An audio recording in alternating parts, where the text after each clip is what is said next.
자리에 함께 하십니다. 네. 정말 오늘의 말씀은 7장의 말씀은 여러 형태로 나오는데 굉장히 좀 긴 말씀의 구절인데 처음에 이제 6월절이 지난 이 77절이라고도 하고 초막절이라고 하는데 6월절 다음 날서부터 7 곱하기 7, 77절이라고 그러는데 77절 끄트머리에 오순절이 있는 거예요. 그래서 이 오순절 전주 일주일, 우리가 얘기할 때는 오순절이에요.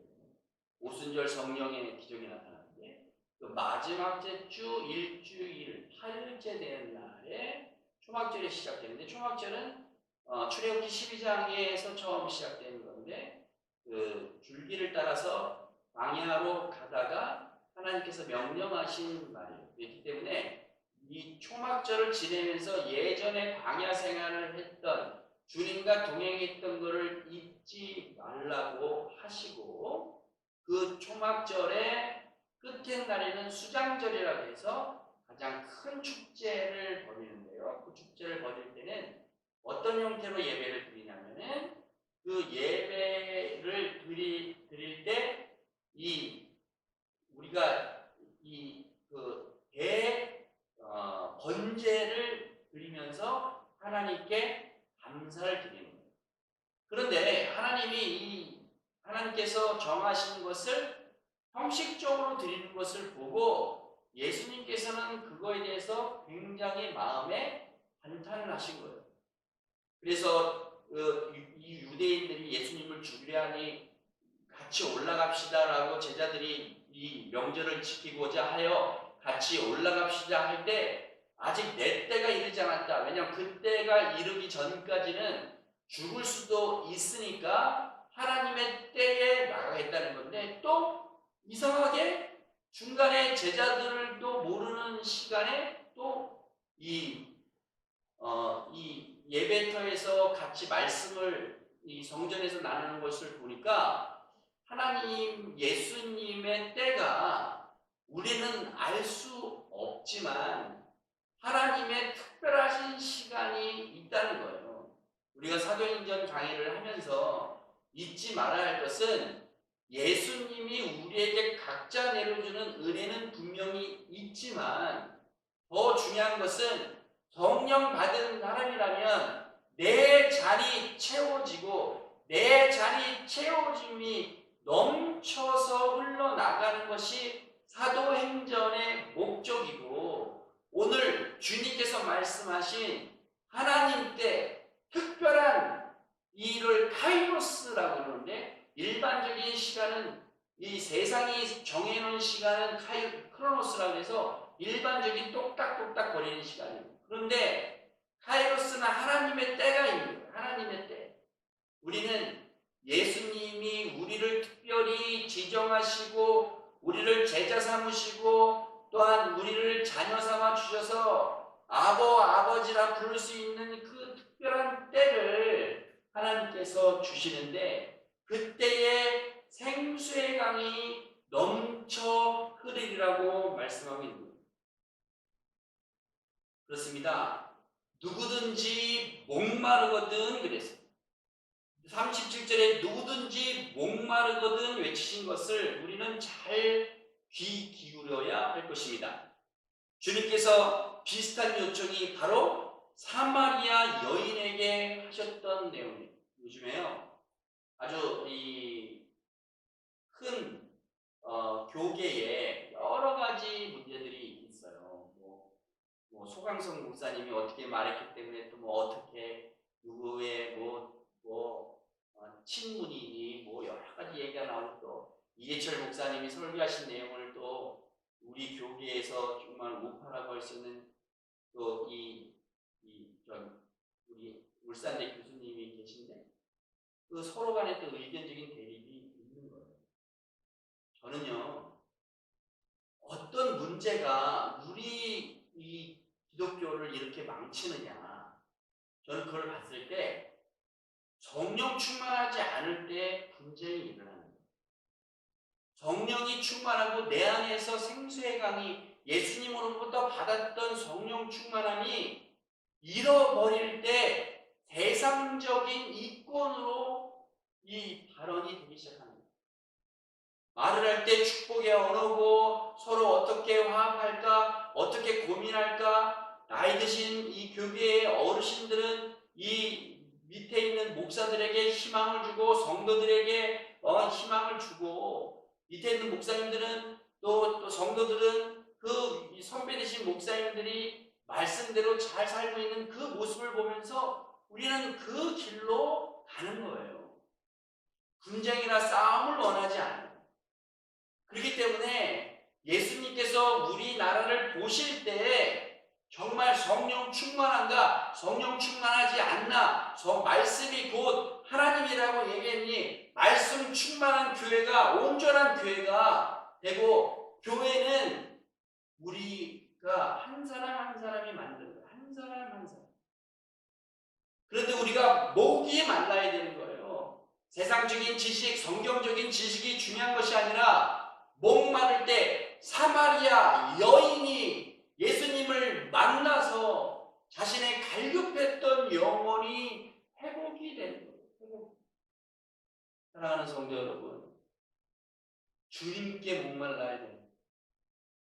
주님께 목말라서 주님의 말씀에 귀 기울였을 때 비로소 생수의 강이 넘쳐나는 것입니다. 신앙생활할 때 어디에 주제를 놓고 어디에 초점을 놓고 신앙생활하고 있는지 분별해야 돼요. 이 정도, 나는 이 정도면 되지. 그런 것이 아니라 하나님 앞에 내가 나의 이 성령 충만한 모습으로 다른 사람에게 있어서 어떻게 모습을 보일까 걱정하는 마음으로 목말라 있어야 되고, 내가 이 시각을 바라볼 때 나의 나의 축적된 부만 내 것으로만 어떻게 살고자 하는 그런 것이 아니라 내 것을 어떻게 나눌까 하는 생각으로 하나님께 나아가는 거예요. 세상은 어둠이라고 그랬고 세례 요한은요 분명히 세상에 속하지 말라고 선포했는데 곧 주님께서 오실 것이다 라고 세례 요한이 선포했을 때 수많은 사람들이 모이기 시작하는 거예요. 그에게 세례받지 않은 사람이 없더라 정도 할 정도면 어마어마하게 세례를 받은 거예요.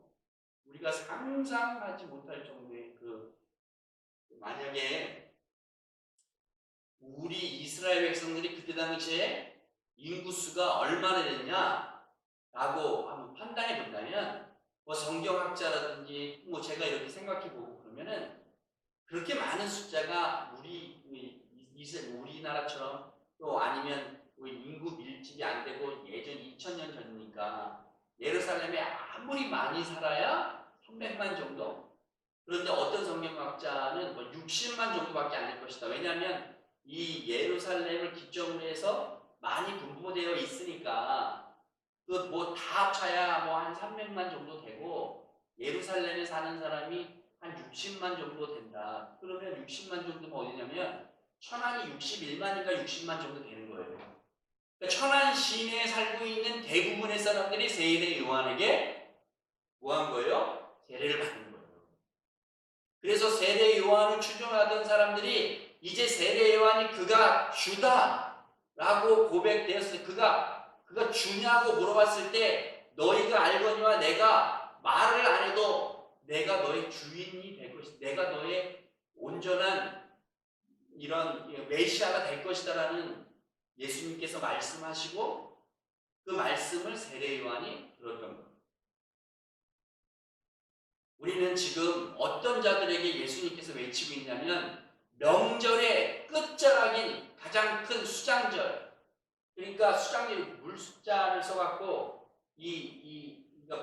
제사를 드리는 그 생명의 물의 축제라고 할 수 있는 마지막 날에 그 물을 얘기하는 것이 아니라 성령을 이야기하십니다. 근데 아직 때가 안 됐기 때문에 성령이 아직 도래하지 않았더라는 표현이 여기 말씀에 나오는 겁니다.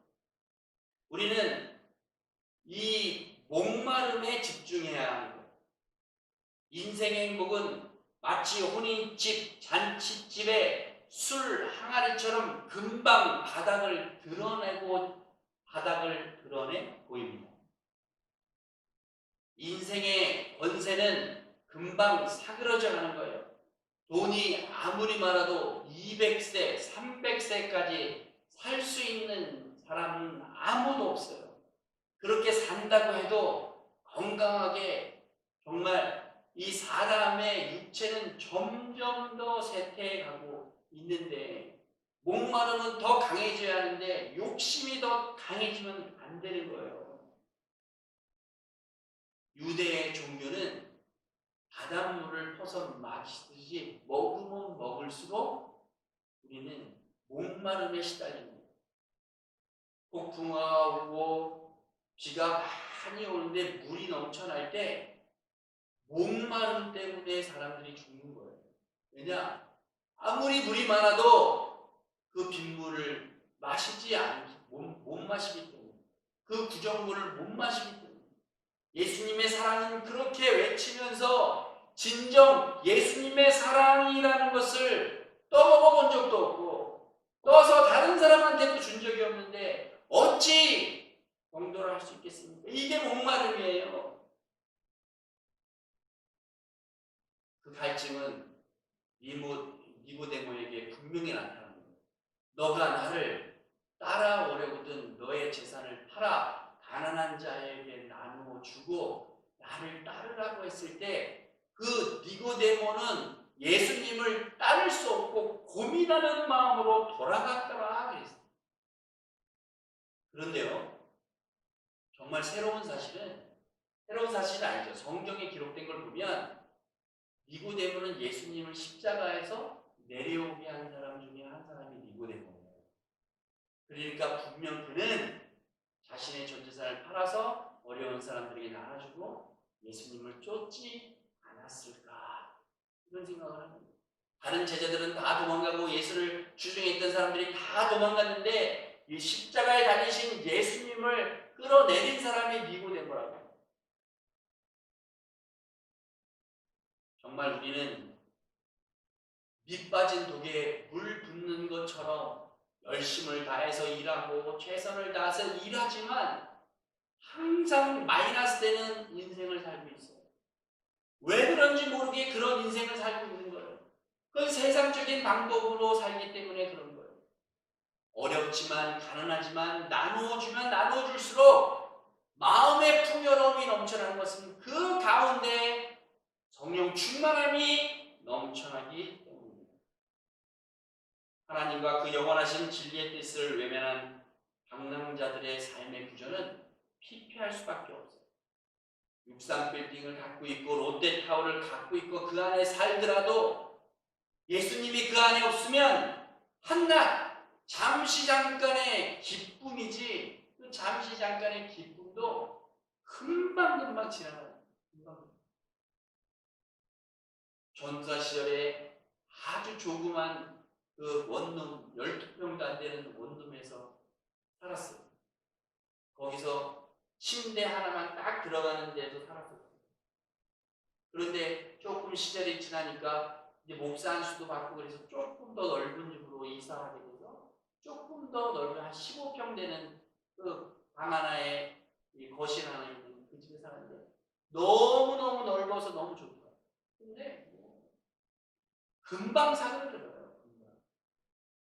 천안에 내려와서 그 집보다 조금 더 큰 집으로 이사하는데 너무너무 넓어서 어떻게 삶의 구조를 어떻게 살까 몰라서 야 이렇게 넓은 집에서 어떻게 사냐 이렇게 생각했어요. 근데 금방 좁아지고 금방 질증나는 거예요.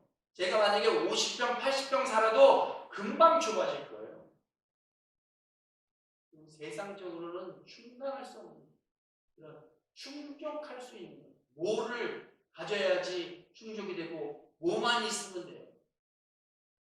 만약에 우리 성도님들이 많이 가졌다고 생각해보세요. 그럼 더 많이 달라고 하나님께 기도하지 이것을 내가 많이 가졌으니 나눠서 내가 사랑을 나누겠습니다. 이런 사람이 정말 몇 명에 있을까? 그것이 가장 그냥 궁금한 거예요. 저 또한 마찬가지예요. 저 또한 마찬가지예요. 그래서 잠언서에 보면 내게 부하게도 마시고 내가 너무 가난해서 하나님을 외면할까도 마시고 너무 부해서 하나님을 잊어버릴까 너무 가난해서 하나님을 원망할까 하지 마시고 어느 정도만 살게 하셔서 라는 그런 말이 온전하게 맞아떨어지는 거예요. 또 우리가 진정으로 해야 될 것은 예수님을 향한 목마름이 있어야 되고 하나님을 향한 아버지의 사랑을 기대하는 아들처럼 하나님을 바라보고 말씀대로 목마름으로 살아야 하는 것입니다. 그래서 예수님께서 뭐라고 얘기해요? 목마르거든. 너 목마르지? 가 아니라 목마르거든 이라고 해요. 진정 영혼의 갈증, 진리에 대한 갈증을 느껴야 한다는 교훈이십니다. 나와 세상에 대한 갈증이 아니라 하나님과 나와의 갈증을 느끼는 자만이 그리스도에 대한 진정한 의미가 있는 거예요. 그래서 목마르거든 예수님께로 가야 하는 거예요. 진리의 갈증을 해소하지 못한 세례 요한은 자기로부터 오지 말고 예수님께로 가라 한 거예요. 안드레는 종교적 갈등을 채우지 못한 거로 세례 요한에 있다가 그리스도께로 예수님께로 넘어온 거예요. 37절에 내게로 와서 마시라고 했어요. 마르지 않는 생수의 강은 주님에게 있는 거예요. 우리 영혼의 참된 생수를 맛보려면 세상에서 등을 돌리고 오직 그리스도께로 삶의 방향을 전환해야 하는 것입니다. 요한이 세상으로 말한 것은 세상의 악뿐만 아니라 정말 유의해야 할 문제라 하는 거예요. 그러므로 하나님의 생명과 뜻이 결여된 인간의 선, 행복, 종교, 가치관 등에 더 이상 희망을 두지 말고 오직 그리스도만의 삶의 센터로 삼아야 만족할 수 있는 것입니다. 제가 이 잠을 잘 때 예전에는 이 말씀을 좀 틀어놓고 잠을 잤었는데 그때는 그런 생각이 좀 별로 없었는데 요즘 세계사를 좀 공부해보고 싶어서 세계사하고 또 이 베스트셀러를 또 읽어주는 제가 그 유명한 연예인이 선전하는 그런 어플을 깔아갖고 한 달에 9,000원을 주고 또 베스트셀러를 읽어주는 그거에 아주 요즘에 그거를 듣고 자는데 아무리 베스트셀러고 아무리 좋은 세계사 역사 뭐 이런 걸 들을 때 뭔가 부족하다는 걸 느끼고 세상 사람들이 쓴 베스트셀러 책들이 그다지 저에게 유익함이 없어요. 예전에는요 방학 때만 되면 이 톨스토이 단편집이라든가 세계문학 전집이 우리 집에 있어서 옛날에는 스마트폰이 없어서 그 책을 거의 방학 때마다 읽다시피 하고 그래서 내용들이 많이 알았어요. 그때는 즐거웠는데 이제 목사가 되고 나니까 베스트셀러, 세계문학 전집 이런 게 그다지 저를 충족하지 못해요. 왜냐하면 거기에는 실질적인 진리가 없기 때문에 그래요. 물론 인문학적으로는 많이 읽을수록 인문적으로 좋아질 수 있어요. 그러나 영혼의 갈망이 채워줄 수 없는 거예요. 차라리 성경 한 줄이라도 읽고 자는 것이 더 좋으리라고 생각합니다. 그래서 다시 회개해서 말씀을 좀 들으면서 자야 될 것을 다시 한번 다짐해 봅니다. 하나님의 주권이 상실된 인간들의 세계는 절대적으로 진리가 있을 수 없고 목마름을 해소할 수 없는 것. 그러므로 하나님의 생명과 뜻이 결여된 인간의 선이나 행복, 종교, 가치관들을 버리고 하나님의 말씀 한 구절이라도 내 마음판에 새기면 그 새김이 나에게 다윗처럼 꿀떡꿀떡 넘겨도 입에서는 마치 꿀과 같이 넘기는 말씀이 우리 안에서 생동감 있게 활동해야 하는 것입니다. 그렇다면 생수의 마신 결과가 어떻게 됩니까? 38절에 나를 믿는 자는 성경의 이름과 같이 그 배에서 생수의 강이 넘쳐나리라. 목마름이 있는 사람에게 물을 주신다는 거예요. 이제부터는 너에게 넘쳐난다는 거예요. 첫 번째로 이 회개의 은총이 일어나는 거예요. 하나님의 말씀을 가까이 할수록 어떻게 돼요? 회개의 물결이 넘쳐나는 거예요. 이 배로를 쓴 작가는 그 예수님이 거짓된 사람이라고 이렇게 반박을 쓰려고 성경책을 3번 읽고 4번 읽고 5번째 읽었을 때 하나님은 없다고 얘기했던 그 사람이 두 무릎을 꿇고 하나님 여기 계셨군요 라고 눈물을 흘려서 무릎 꿇고 침대에서 기도한 후에 배너라는 이런 훌륭한 시나리오를 써서 우리에게 많은 영향력을 미쳤던 것. 그렇습니다. 하나님의 말씀을 많이 읽는 사람은 많이 읽으면 많이 읽을수록 거룩한 백성으로 가까이 갑니다. 그리스도의 영광이 뭐예요? 사죄의 은총이에요. 하나님께 영광 돌리는 게 뭐예요? 거룩한 백성으로서 삶을 살았습니다 할 때 거룩한 백성이 되는 거예요. 성령은 구원의 확신의 기쁨을 믿는 자에게 선물하십니다. 또 성화의 은총이에요. 성령은 세상 끝까지 요한복음 13장 1절에 내가 세상 끝까지 너와 함께하리라 라고 말씀하셨어요. 성도의 의와 진리와 구속의 길로 인도하시는 거예요. 그래서 우리는 예수 그리스도를 만난 구원의 축복이 있고 예수님이 오신 날까지 예수님께 달려가는 그날까지 성화라는 게 뭐냐? 어렵게 생각할 필요 없어요. 조금씩 한 발짝 한 발짝 나의 삶의 초점을 주님께로 맞추는 것이 성화인 거예요. 말씀을 정리합니다. 38절에 생수의 강이 넘쳐나리라 흘러나리라 말씀하셨습니다. 성도의 생명력을 의미하는 거예요. 성도 자신이 광야 같은 세상에서 물이 솟는 무리바 광야의 반석처럼 물이 넘쳐날 것이고 베데스다 연못에서 38년 된 병자가 예수님을 만났을 때 그의 자리를 털고 일어나 예수님으로부터 치료를 받은 것처럼 우리의 병든 영혼, 병든 육체 주님을 바라보고 내가 여기 있사오니 나를 보내소서 라고 할 때 생수의 강 성령 받은 사람이 성령 없는 사람에게 성령을 나누어주는 우리 성도님들 되시길 주님의 이름으로 축복드립니다.